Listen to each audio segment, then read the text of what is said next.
Hi friend, எல்லாம் எப்படி இருக்கீங்க? சாப்பிட்டீங்களா? நான் இருந்தாலும் உங்கள் கருத்தம்மா பேசுகிறேன். நான் ஒரு சின்ன விஷயம் சொல்கிறேன், அதை தயவு செஞ்சு கட் பண்ணாமல் பாருங்கள், அடுத்தவங்களுக்கும் ஷேர் பண்ணுங்கள். ஏன்னா கட்டாயமாக இது ஷேர் பண்ண வேண்டிய ஒரு விஷயம்தான். பார்த்தீங்கன்னா தயவு செஞ்சு எல்லாரையும் கேட்டுக்கிறேன், கையெழுத்து கேட்டுக்கிறேன், சரி பெற்ற அம்மா அப்பாவை கஷ்டப்பட விடாது, நடுத்தரில் பிச்சை எடுக்க விடாது, கையெழுத்து கும்பிட்டு கேட்டுக்கிறேன். ஏன்னா இந்த கொடுமையை பார்க்க முடியும். பாவம் அந்த காலில் செப்பல் இல்லாமல் எவ்வளோ வயசானவங்க தெரியுமா, ₹1 ₹2 கடை கடையாக பிச்சை எடுத்து, அது கூட பரவாயில்லைங்க, அந்த வெயிலில் செப்பல் இல்லாமல் நடக்கிறாங்க. கொடுமையாக இருக்குங்க.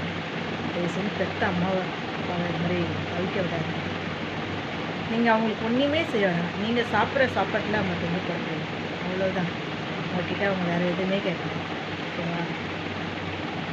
அதே மாதிரி பார்த்திங்கன்னா வீட்டுக்கு மருமகன் வர்றவங்களுக்கும் நான் சொல்கிறேன், உங்கள் அம்மா அப்பா கஷ்டப்பட்டால் நீங்கள் சும்மா இருக்கீங்க.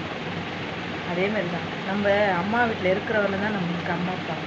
நம்ம மாமியார் வீட்டுக்கு வந்துட்டால் மாமியார் மாமனார் தான் நம்மளுக்கு அம்மா அப்பா, ஓகேவா? நீங்கள் வந்து அவங்களுக்குன்னு சமைக்க போகிறதில்ல, நீங்கள் சமைக்கிறதுல கொஞ்சம் அரிசி எக்ஸ்ட்ரா படுத்துறீங்க, அவ்வளவுதான், ஓகேவா? அது மட்டும் இல்லை, உங்கள் வீட்டுக்காரர் 10 மாதம் சுமந்து பெற்றவங்க, 20-25 வயசுக்கு அப்புறம் தான் நம்மளுக்கு புருஷனாக வராங்க அவங்க, ஓகேவா? அதனால் தயவு செஞ்சு எந்த மாமியார் மாமனாரையும் கஷ்டப்பட விடாதீங்க. அதேமாரி எல்லாருக்குமே சொல்லிக்கிறேன், அம்மா அப்பாவை கஷ்டப்பட விடாதீங்க. கோவிலுக்கு போய் சாமி கும்பிட்றீங்களே, ஒரு கல்லாகிற ஒரு தெய்வத்தை போய் சரி கல்லுன்ற ஒரு உள்ள போய்ட்டு நம்ம கும்பிட்றோம், ஆனால் உயிரோடு இருக்கிற தெய்வத்தை ஏன் கும்பிட மாட்டேங்குது? ஏங்க கொஞ்சம் காலைல எழுந்து உங்கள் அம்மா அப்பாவுக்கு முகத்தில் முடிச்சு அவங்க காலில் ஆசீர்வாதம் வாங்கிக்கணும். உங்களுக்கு ஃபுல்லாக உங்களுக்கு எல்லாமே நல்லதே நடக்கும். உயிரோடு இருக்கிற தெய்வத்தை கஷ்டப்பட விட்டுட்டு ஒரு வேளை சாப்பாட்டுக்கு ஓடி ஓடி இந்த கல்லை போய் கும்பிட்டு இருக்கீங்க. சாரி, அதுவும் தெய்வம் தான். ஓடி ஓடி கும்பிட்றீங்க, இங்கே பாவத்தை பண்ணிவிட்டு அங்கே போய் புனிதத்தை என்ன எப்படிங்க சொல்லுங்க? வயசானவங்க. ஆனால் இந்த மருமக சொல்கிறீங்க, சில பேர் சொல்கிறீங்க அவங்க சும்மா இல்லை நச்சரிக்கிறாங்க, வெளியே அனுப்புறியா இல்லையா அப்படிலாம் சொல்கிறீங்க. ஏங்க நாளைக்கு நம்மளுக்கோ வயசாகுங்க, நம்ம பொண்ணு பிள்ளைங்களும் நம்மளை அதே கேள்வி கேட்பாங்க, புரியுதுங்களா? அதை யோசித்தாலே எந்த மருமகளும் மாமியாரை வெளியே அனுப்ப மாட்டாங்க, கஷ்டப்பட விட மாட்டாங்க. எந்த பிள்ளைங்களும் சரி, அவங்களுக்கு எப்படின்னா ஒரு 60 வயசுக்கு மேலே ஆயிடுச்சுன்னா அவங்க குழந்தையாக மாறிடுவாங்க. 60-65 வயசு 70 வயசு தாண்டிச்சுனாலே அவங்க குழந்தை மாதிரி தான். இப்போ நம்ம குழந்தைங்க கூட தான் சேட்டை பண்ணுறது, நம்ம சொல்கிறத கேட்காது, ஒரு இடமா நிற்க மாட்டாங்க, பிடிக்கிறோம், திட்டுறோம், அடிக்கிறோம். அதுவே ஓரளவுக்கு மெச்சூர் ஆகிடுச்சுன்னா அவங்கவுங்க கருத்தை தெரிஞ்சு ஒரு லெவலுக்கு வந்துடுறாங்க. அதே மாதிரி தான் அவங்களும் அந்த வயதெல்லாம் தாண்டி மறுபடியும் குழந்தை பருவத்துக்கு வந்துடுவாங்க. அப்போ வந்து நம்ம சொல்கிறத அவங்களால ஏற்றுக்க முடியாது, எல்லாமே நம்ம தானே, அதை வந்து நம்ம ஏற்றுக்கின்னு தான் ஆகணும். ஏன்னா நம்மளுக்கும் அது மாதிரி வயசு ஆகும், அந்த நிலைமைக்கு நம்மளும் வருவோம், நம்மளுக்கும் ஒரு மருமக வருவா, அதே நிலமை நம்மளுக்கும் வரும். இது எந்த மருமகளாக நினைக்கிறீங்களோ கட்டாயமாக மாமியாரை வெளியே அனுப்ப, ஓகேங்களா? அம்மா அப்பாவை நல்லா பார்த்துப்பீங்க. நீங்கள் கேட்பீங்க, இவ்வளோ பேசுகிறீங்க, நீங்கள் உங்கள் வீட்டில் உங்கள் அம்மா அப்பாவை பார்த்துக்கீங்க. அதனால் எனக்கு அந்த கொடுப்பனை இல்லை. ஆனால் நான் 2 பேரை தத்தெடுத்து பார்த்துட்டு தான் இருக்கேன்.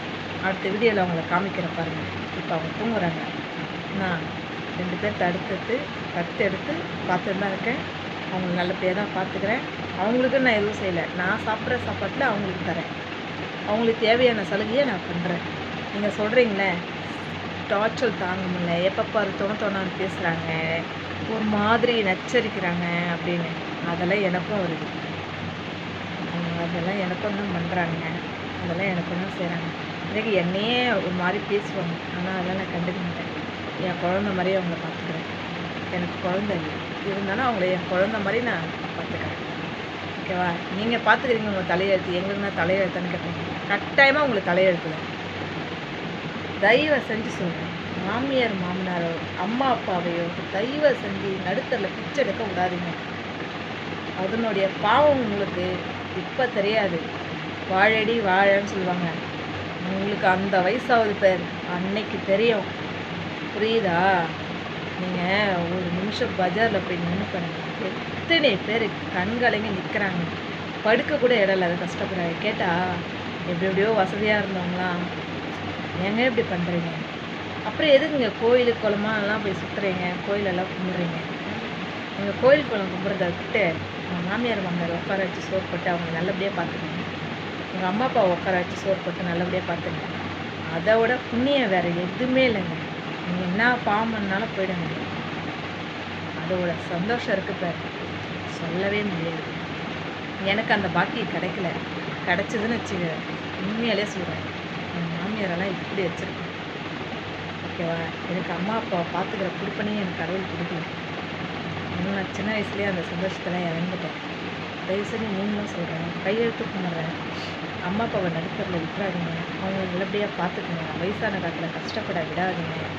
நான் ரொம்ப கொடுமையாக இருக்குங்க. அந்த பாவத்தில் தயவு செஞ்சு விடாதீங்க. அவங்கள வெளியே அனுப்பிச்சிட்டு நீங்கள் கோயில் என்ன தான் எத்தனை கோயில் கொலை போனாலும் உங்களுக்கு புண்ணியமே கிடைக்காது. பாவம் மட்டும்தான் அது சேரும். நீங்கள் பெற்று வச்சுருக்கீங்க பார், அதெல்லாம் பார்த்துட்டு இருப்பாங்க, அவங்க பின்னாடி உங்களுக்கு செய்வாங்க. யோசித்து பண்ணுங்க. தயவு செஞ்சு அம்மா அப்பாவை நடுத்தரில் விடாதீங்க சொல்லிட்டேன். உங்கள் மாமியாராக இருந்தாலும் சரி, அவங்க உங்கள் அம்மா தான். அவங்க சொன்னாங்கன்னா சொல்லியும் போகிறாங்க. நான் தான் சொல்லியிருக்கேன், அவங்க குழந்த பருவத்துக்கு வந்துட்டாங்க. ஓகேவா? இதை நினச்சி உங்கள் குழந்தையில ஒருத்தவங்களாம் அவங்கள நினைங்கன்னா உங்களுக்கு அவங்க என்ன பேசுனாலும் தெரியாது. தயவு செஞ்சு வீட்டுக்கு போகிற எல்லா மருமகளுக்கும், ஒரு வீடை மருமகளாக போகிற ஒரு பொண்ணுக்கும், ஒரு பிள்ளைக்கும் தயவு செஞ்சு கேட்டுக்கிறேன், பெற்றவங்களை நடுத்தரில் விட்டுறாதீங்க. நல்லபடியாக பார்த்துக்குங்க. என்ன, அவங்க சந்தோஷம்தான் நம்ம சந்தோஷம். நீங்கள் கோயில் கோயிலாக போனாலும் என்ன புண்ணியத்தை தேடினாலும் உங்களுக்கு கிடைக்காது. அவங்கள இன்னும் எந்த அளவுக்கு சந்தோஷமாக வச்சுருக்கீங்களோ, நீங்கள் என்ன பாவம் பண்ணாலும் உங்கள் கிட்ட வராது. நீங்கள் பண்ணுறது உங்கள் பையன் உங்களுக்கு பண்ணும். ஓகேவா? தயவு செஞ்சு மறுபடியும் கெஞ்சி கேட்டுக்கிறேன். இதை பார்க்குறவங்க எல்லாருக்கும் தயவு செஞ்சு ஷேர் பண்ணுங்கள். ஓகேவா? லைக் பண்ணுங்கள். அடுத்த வீடியோவில் பார்க்குறேன். நான் தத்தெடுத்தவங்கள உங்கள்கிட்ட காமிக்கிறேன்.